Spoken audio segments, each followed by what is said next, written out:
morning, sir. Good afternoon. Good afternoon, sir. Sorry. Good afternoon.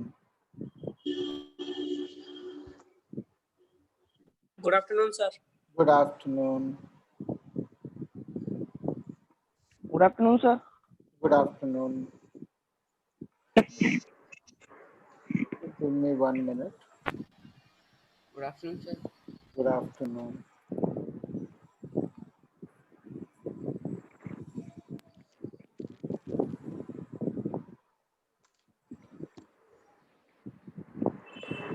Good afternoon, sir.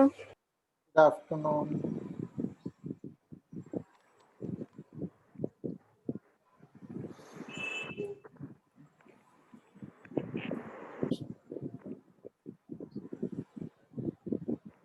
Good afternoon, sir. Good afternoon.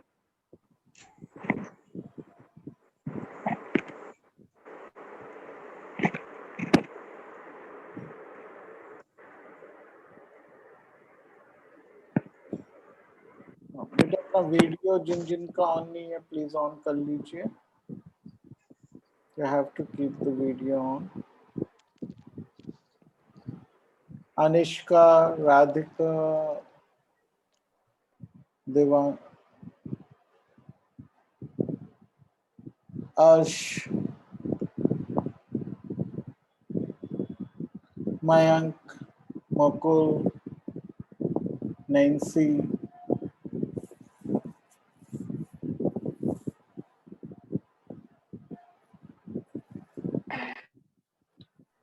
Please turn on your videos.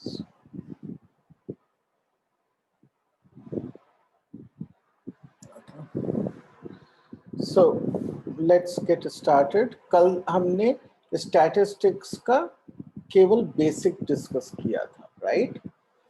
What we discussed was that what is statistics, why we need it, and how is it useful. It helps us answer very complex mathematical problems dealing with large data sets. Okay तो statistics की मदद से हम large data sets को meaningfully समझ पाते हैं, right? तो केवल ये नहीं है कि हमें, तो देखिए अभी एग्जाम में तो वो बस पूछा जाएगा कि मीन निकाल दीजिए, मीडियन निकाल दीजिए, और आपको फॉर्मूले यूज करके उसका टेबल बनाकर वो फॉर्मूला और मेथड यूज कर कर आंसर निकालना है, ठीक है?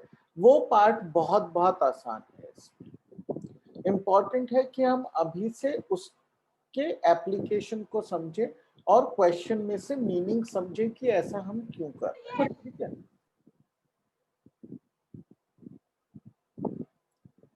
Somebody was saying something. Nupur, आपका वीडियो ऑन नहीं है. Kartik, what happened? Your video is not on today. Okay. अंकुश भाटी, जागृति गोयल, बेटा वीडियो ऑन कर लीजिए. Okay, there are still only very few students, but we can't wait any further. It's already 1:04, right? So we are starting.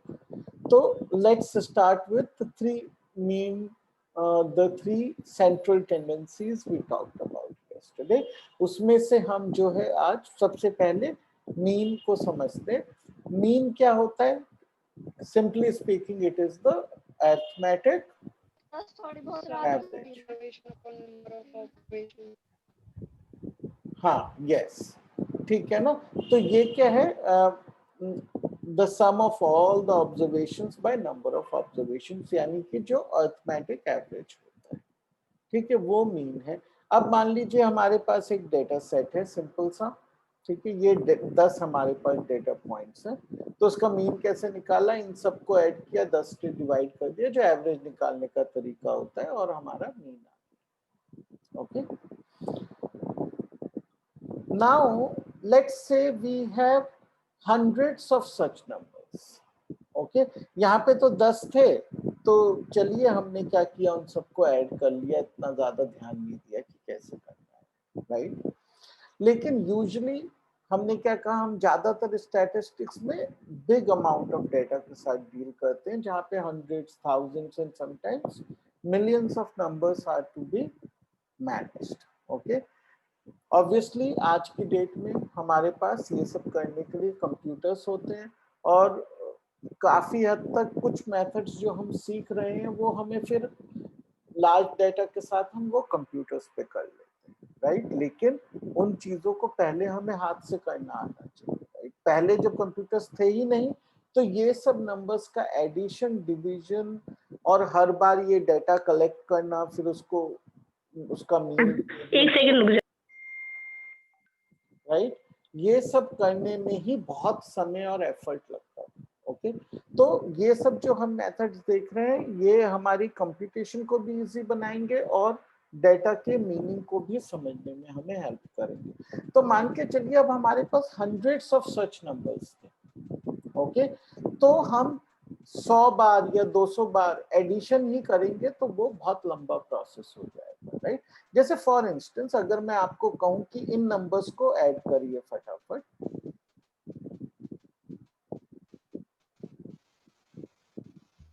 तो how would you prefer to do it? आप ये addition कैसे करेंगे फटाफट, right? In general, without thinking, I think you will do this as 8 into 4 and this you will do as 7 into 3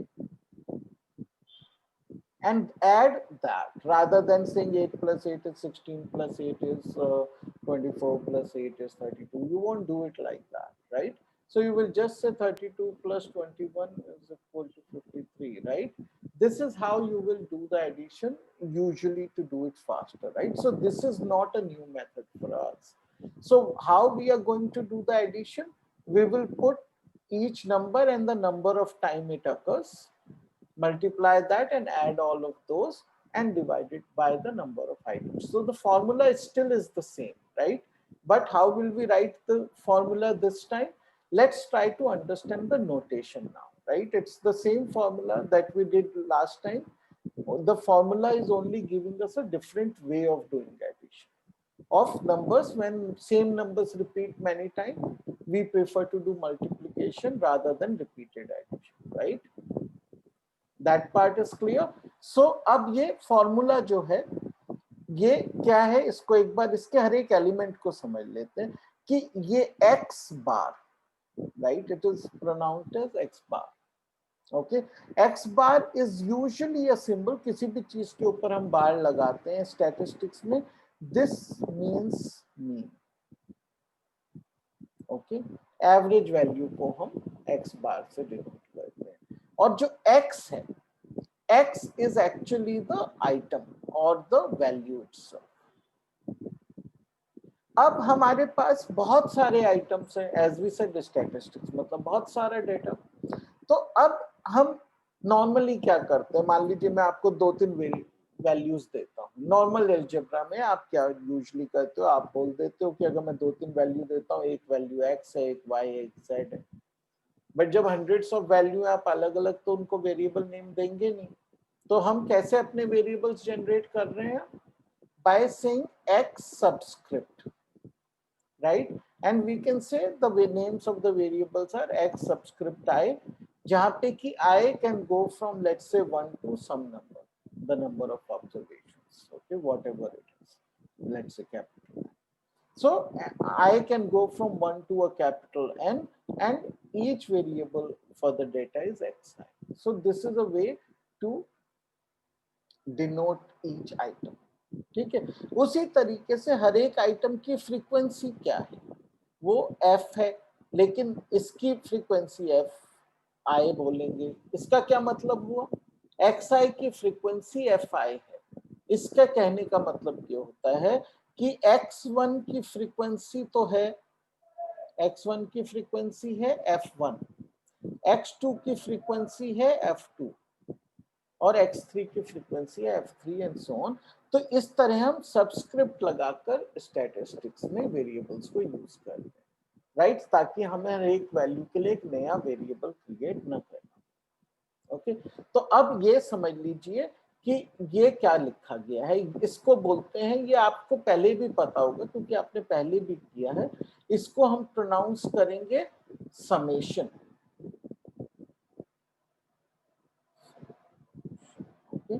This is summation. Okay, और इसको आप दूसरा बोल सकते हैं sigma. Okay, why sigma? Because this is the capital Greek letter for sigma. Okay, तो capital Greek letter sigma होता है ये, जो मतलब which is pronounced like S and sum starts with S, तो इसलिए हमने इसको चूज किया हुआ है to denote summation. Okay, so this is capital Greek letter sigma.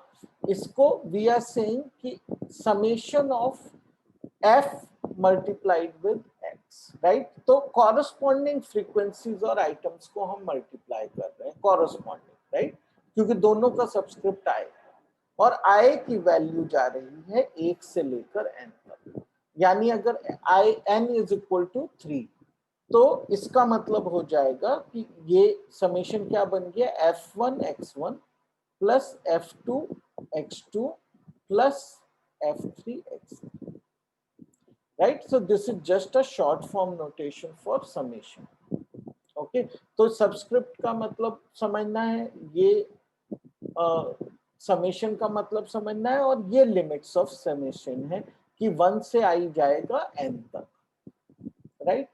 अब इस तरह की नोटेशन ऑब्वियसली बार बार लिखने में काफी कठिनाई होती है, तो हम क्या कर सकते हैं कि अगर only in one condition, what is that condition, that we are performing the addition for every item, मतलब i goes from 1 to the number of items।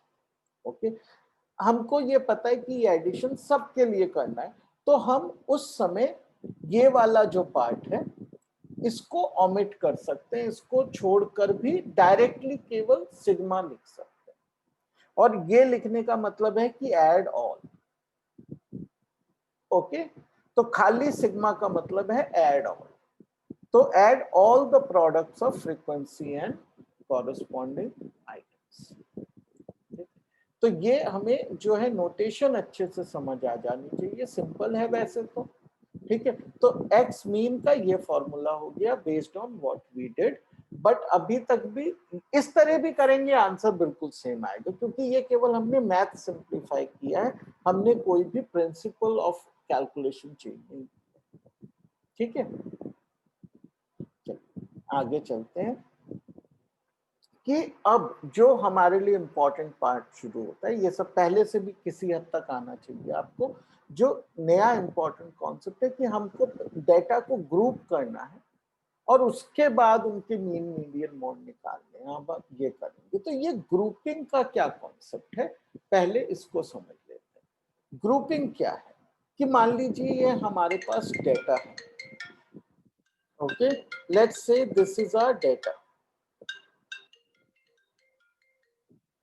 okay, and the data is for marks obtained, okay?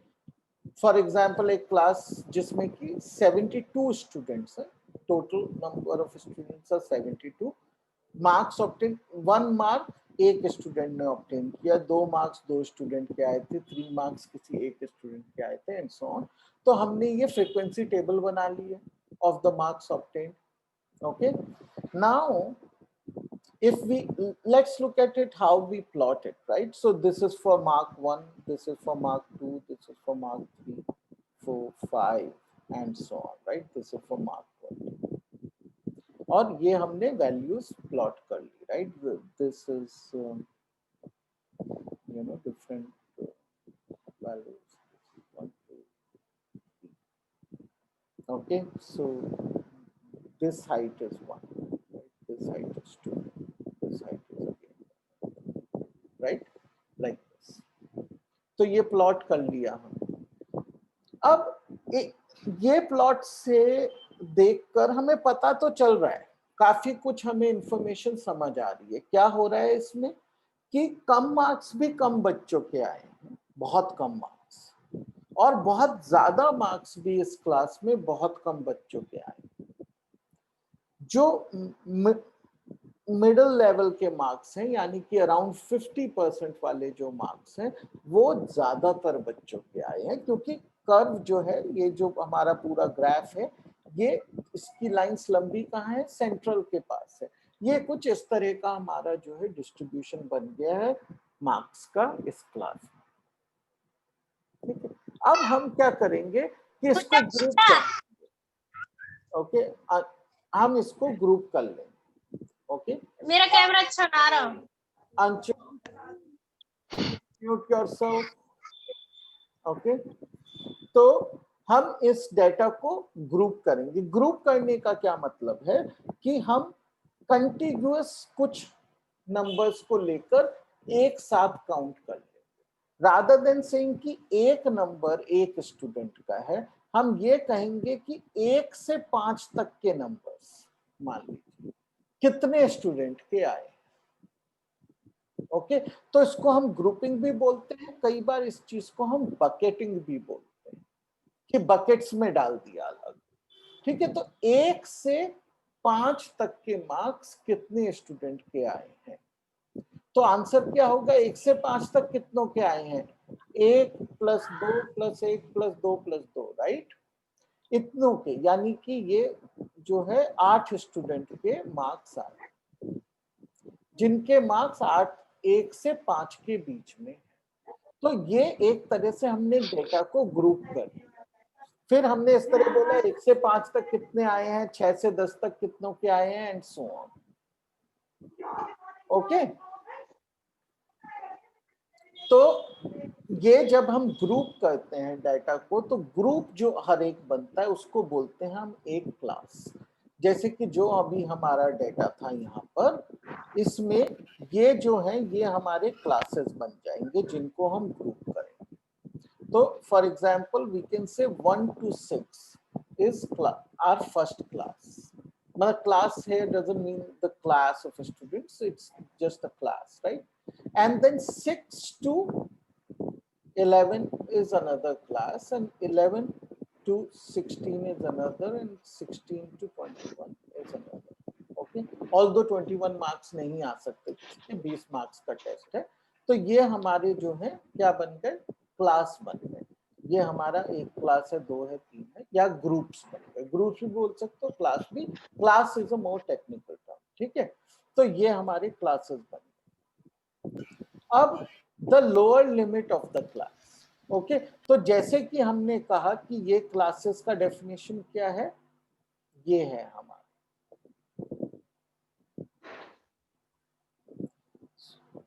ठीक है, तो ये जो number है, पहला number, from where it starts a class, that is the lower limit. And जो दूसरा number है, ये इसका हायर लिमिट। ओके, इसमें जो क्लास लिमिट लोअर है, जो चीज बहुत याद रखने की है, वो इंक्लूसिव है। ये इंक्लूसिव है। और जो हायर लिमिट है वो एक्सक्लूसिव है। इसका क्या मतलब है? इसका मतलब यह है कि अगर किसी एक स्टूडेंट का 1 मार्क आया है, तो उसको हम इस वाली क्लास में काउंट करेंगे, क्योंकि 1 उसकी लोअर लिमिट है, कोई इश्यू नहीं। लेकिन अगर किसी बच्चे के 6 मार्क्स आए, तो अब देखिए 6 इसमें भी आ रहा है, इसमें भी आ रहा है देखने में, लेकिन हम जो अपर लिमिट है वो एक्सक्लूसिव होती है, उसका जो मार्क है वो यहाँ काउंट नहीं होगा। तो जो जिन स्टूडेंट्स के 6 नंबर आए हैं वो इस वाली क्लास में काउंट होंगे, इस वाली क्लास में काउंट नहीं। ये इंपॉर्टेंट है, इसमें हमको भूलना नहीं है वाला, राइट? अब जो है कि जितने भी हमने जो काउंट करके लिखा कि इस क्लास इंटरवल में कितने लोग हैं, राइट? वो तो हो गई फ्रीक्वेंसी उस क्लास की। और फाइनली हमने, अब हम क्लास इंटरवल पे तो कोई ऑपरेशन कर नहीं सकते, हमें ऑपरेशन करने के लिए क्या चाहिए? एक नंबर चाहिए। अब ये पूरी जो क्लास है 1 से 6 तक, ओके, इसको हम किसी एक नंबर से रिप्रेजेंट करना चाहते हैं, राइट? तो हम क्या करते हैं? हम कहते हैं कि इसके बीच का नंबर ले लो, वो ही, क्योंकि anyway we are looking for central tendency, right? तो बीच का number becomes our obvious choice. Okay, तो बीच का नंबर हम कैसे निकालते हैं? वो आएगा upper class limit plus lower class limit by 2। तो जैसे इसका हम बीच का नंबर क्या होगा 6 + 1/2, okay, which is 7/2 is equal to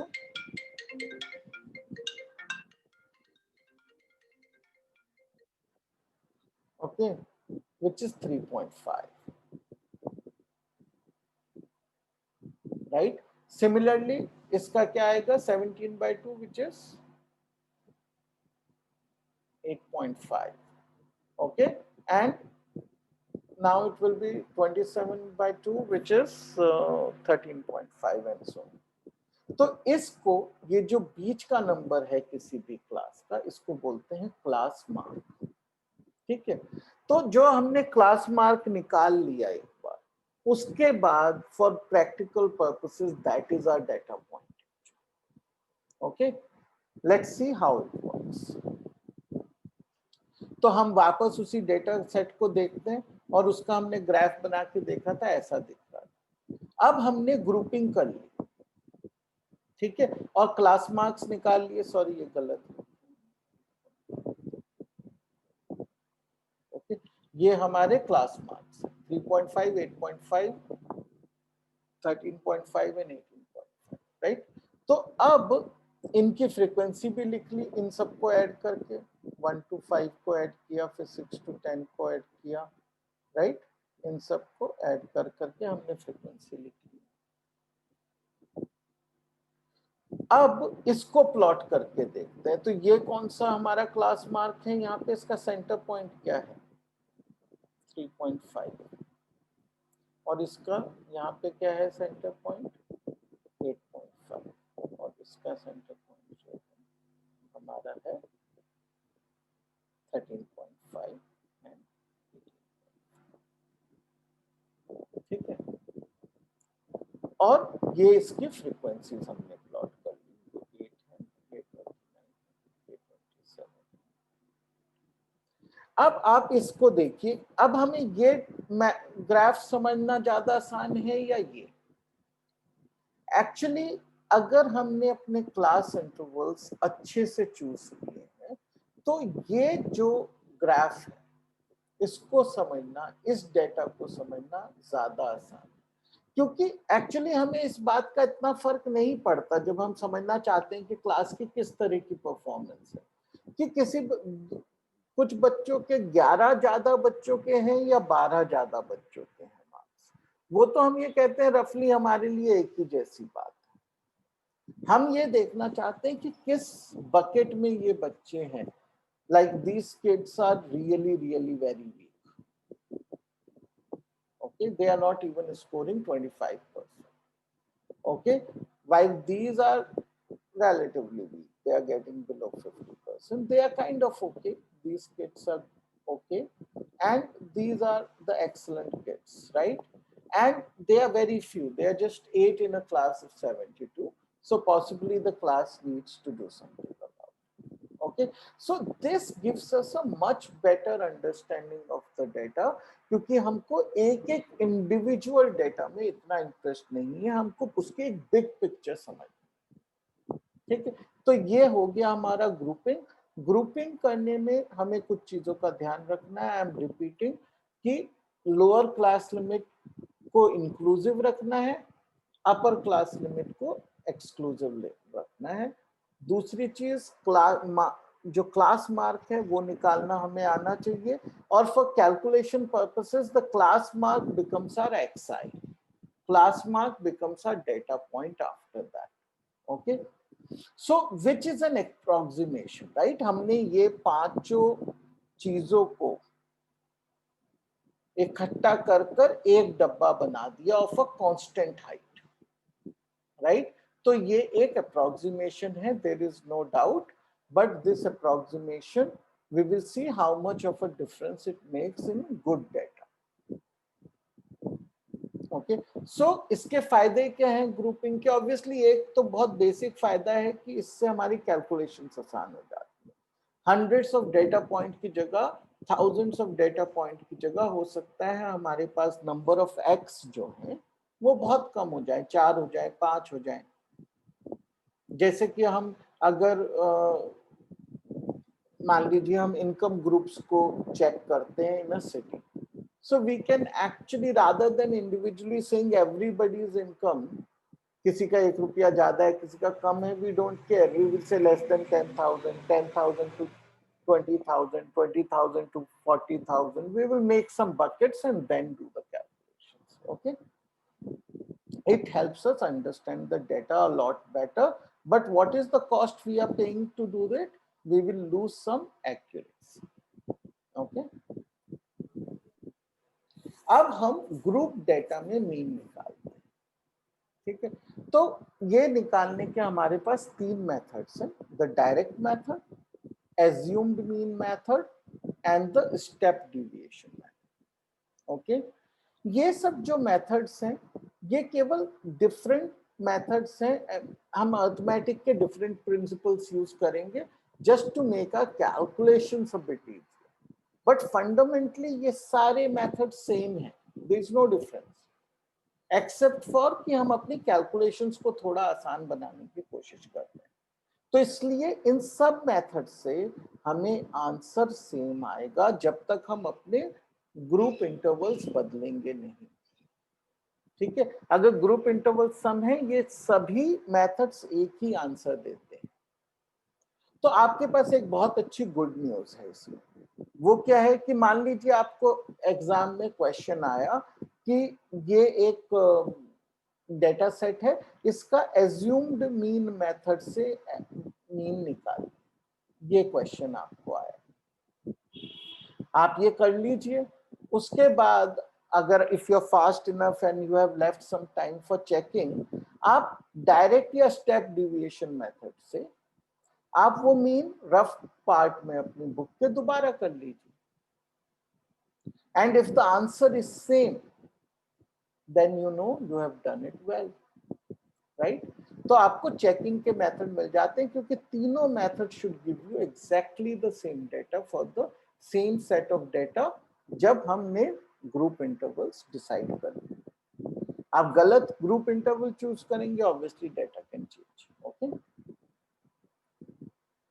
तो अब हम सबसे पहले जो सिंपलेस्ट टू अंडरस्टैंड है वो डायरेक्ट मेथड है। Direct method, as I said, is straightforward. Okay, the formula is still the same that we had seen for the ungrouped data. Okay, what is the difference here? Can somebody tell me? It's the same formula which we used for ungrouped data. So what is the difference here in this formula then? How is direct method different from ungrouped data?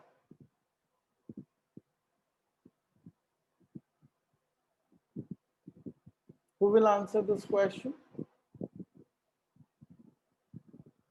Ajay, Jagrati, Nupur. Sir, can you repeat? मेरा question ये है कि जो हमने grouping से पहले I gave some 10 numbers right, और उसका हमने वो निकाला था एवरेज, वो तो अनग्रुप्ड डेटा था, बिना ग्रुपिंग के था। हमने यही फॉर्मूला यूज किया था exactly right, summation of frequency into items, Yes, sir. by summation of frequency, right? So what is the difference? एक मिनट होल्ड करिए, एक मिनट होल्ड करिए, don't speak.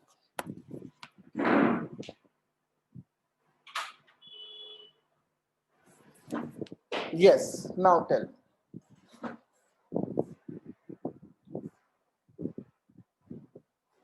What is the difference now? मतलब direct method से जो हम निकाल रहे हैं और अनग्रुप डेटा वाले में अभी क्या फर्क हो गया? ओके, फर्क क्या हो गया? सर इसमें जो क्लासेस है, हाँ बोलिए सर इसमें जो क्लासेस है इंटरवल है वो मतलब सेम नहीं, जैसे मतलब सीरीज में नहीं, जैसे 1 से 6 से 6 to 11।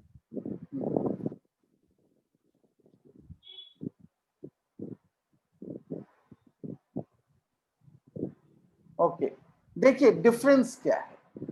जब हमने बिना ग्रुपिंग के डेटा था तो जो हमारा XI था, ये चीज, these were real values, these were the real values of data, right? लेकिन अब हम xi में क्या चीज यूज कर रहे हैं, रियल वैल्यूज यूज नहीं कर रहे हैं, क्या यूज कर रहे हैं, क्लास मार्क्स यूज कर रहे हैं, राइट? तो कहने का क्या मतलब है कि जैसे हमारा पहला क्लास इंटरवल है, ये हमारा पहला क्लास इंटरवल है, इसमें 8 नंबर्स थे, कौन कौन से थे एक बार देखते हैं, यहाँ पे मुझे याद नहीं है इस तरह से क्या क्या थे। एक नंबर तो एक बच्चे का था, 2 नंबर 2 बच्चों के थे, 3 नंबर किसी एक बच्चे का था, और फिर 4 नंबर 2 बच्चों के थे, 5 नंबर भी 2 बच्चों, ठीक है ना। हमने इसकी जगह अब क्या एज्यूम कर लिया ग्रुपिंग के बाद कि इन 8 बच्चों के, इन 8 के 8 बच्चों के कितने मार्क्स हैं हर एक के, क्या अजम्पशन ले रहे हैं हम जब ग्रुपिंग कर रहे हैं कि इन 8 के 8 बच्चों के कितने मार्क्स हैं, 3.5, इसके भी 3.5 है, इसके भी, ये जो एक बच्चा था इसके भी 3.5 मार्क्स हैं, ये जो 2 बच्चे थे इनके भी 3.5 मार्क्स। उसी को हमने सब आइटम्स का एक ही डेटा वैल्यू ले ली है, क्या वैल्यू ले ली है, क्लास मार्क, ठीक है। तो ये सेम फॉर्मूला इसीलिए हम रीयूज कर रहे हैं, यहाँ पे सेम फॉर्मूला है, केवल डिफरेंस क्या है, xi में हम क्लास मार्क डालेंगे रियल वैल्यू ऑफ डेटा की बजाय, और उसके बाद it is the same formula, class mark which is the data point into the frequency, इन सबको ऐड कर लो, divided by the total number of items, which is also the sum of all the frequencies, right? Sum of all the frequencies is total number of items. So that is what this formula is, और ये ही direct method कहलाता है of finding the mean in group data, ठीक है। ये data जो group हो चुका है उसमें ये आप यूज कर सकते हो। Is that very clear? Anybody has doubts in this part? No, sir. Okay, grouping भी आपको समझ आ गया, क्लास मार्क समझ आ गया, ये समझ आ गया कि अपर लिमिट जो है वो एक्सक्लूसिव होती है, उसके डेटा आइटम्स को हम उसके नेक्स्ट क्लास में काउंट करते हैं, और जो हम डायरेक्ट मेथड से मीन निकालते हैं वो बिल्कुल उसी तरह निकालते हैं जैसे अनग्रुप डेटा में निकालते थे, द ओनली डिफरेंस बीइंग कि हम क्लास मार्क को ही डेटा मान लेते हैं, ओके। अब देखिए हमने ये कैलकुलेशन की, ओके, ये कैलकुलेशन कर ली हमने, ये FI/XI 28 आया, यहाँ पे ये आया, और ये नंबर्स थोड़े बड़े हो जाते हैं और ऑब्वियसली, लेकिन हमने इन सबको ऐड किया और हमारा जो आंसर आया डिवाइड करने के बाद 10.93 आया। जब तक हमने इस डेटा को ग्रुप नहीं किया, जब मतलब हमारा रॉ डेटा था, अनग्रुप डेटा था, तब हमने ये कैलकुलेशन परफॉर्म की उस डेटा पर, तो हमें क्या आंसर आया, 10.33 मीन आया।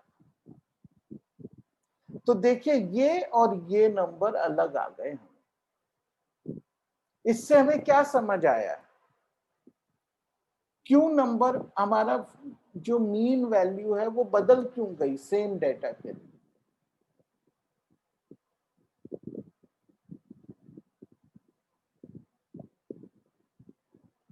कैन एनीबडी आंसर कि मीन वैल्यू क्यों बदल गई है डेटा की।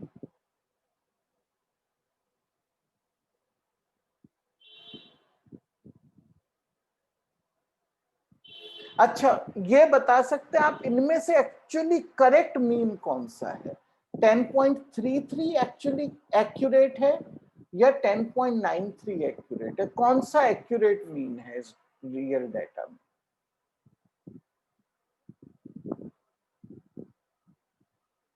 Anybody? 10.93. No, 10.33 is the accurate answer. Okay, why is this accurate? क्योंकि इसमें तो हमने रियल डेटा यूज किया है, हमने कोई भी assumption कहीं लिया ही नहीं, हमने हर एक बच्चे के मार्क्स लिए, ऐड कर दिए और जितने बच्चे उससे डिवाइड कर दिया, एवरेज मार्क्स आ गए, इसमें तो कोई गलती है ही नहीं, राइट?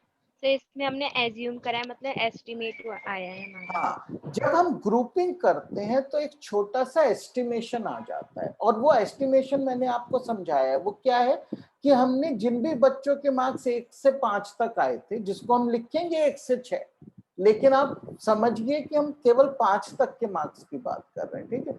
जिन भी बच्चों के 1 से 5 तक नंबर आए हैं, right, in the group interval 1 से 6 तक, उनके हमने सभी के मार्क्स 3.5 मान लिए। अब ये जो है नॉर्मली ये अजम्पशन इज गुड इनफ, क्योंकि आप देखिए कोई बहुत बड़ा एरर नहीं है। इट्स अ एरर ऑफ रफली 5%, 5 to 6%। इस आंसर और इस आंसर में 5 to 6% का एरर है, ठीक है, क्योंकि ये केवल 72 डेटा पॉइंट्स हैं।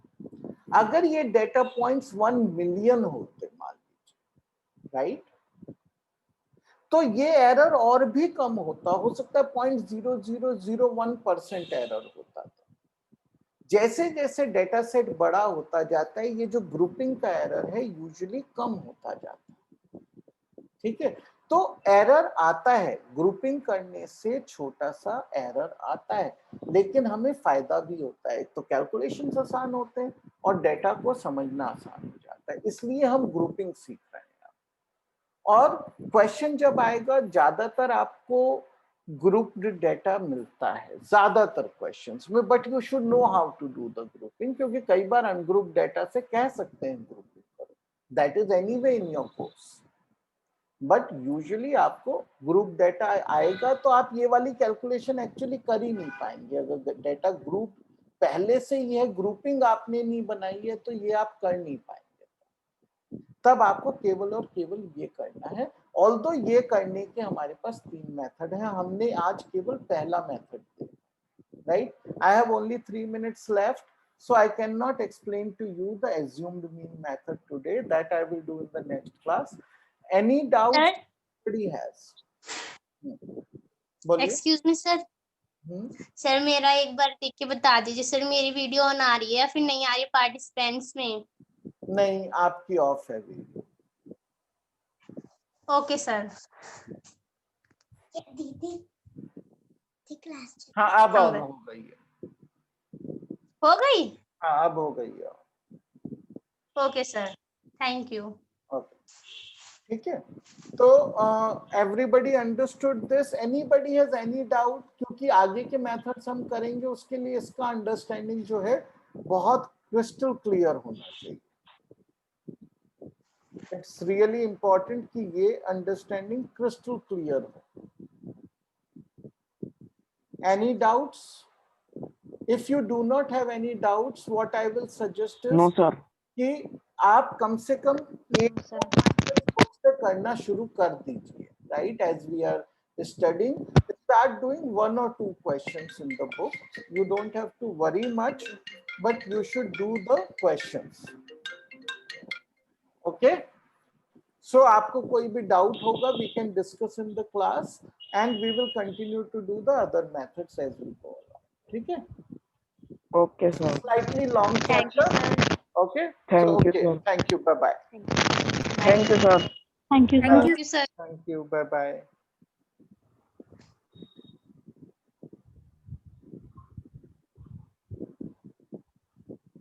कर ले चल। मरेगी मरेगी जल भाग कर।